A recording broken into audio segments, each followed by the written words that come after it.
Hey, welcome back to the channel. Please remember that while I did work as a dealership master technician for 17 years, I'm currently in no way affiliated with any automotive manufacturer. All opinions expressed are my own, and any and all trademarks are the property of their respective owners. Today I'm going to show you how to put this 2024 Prius into inspection and maintenance mode.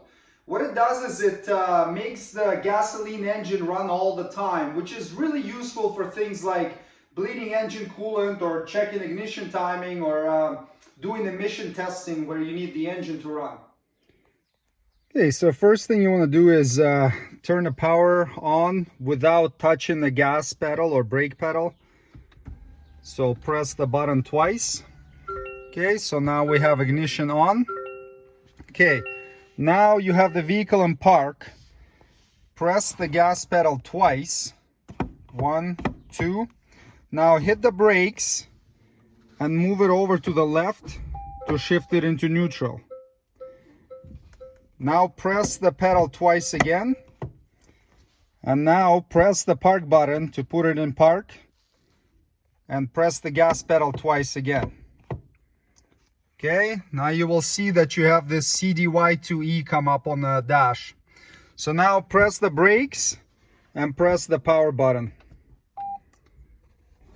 Now you will see, even though that it shows the vehicle's in EV mode, it will run the engine continuously. So now you can do whatever you were planning to do. You have these warning lights on, that's totally normal because it's in maintenance mode right now. This will run the engine. You can complete your coolant bleeding process, and then afterwards, to get out of the maintenance mode, you just turn the engine off, and then next time you go to start it, it's going to be back in regular mode.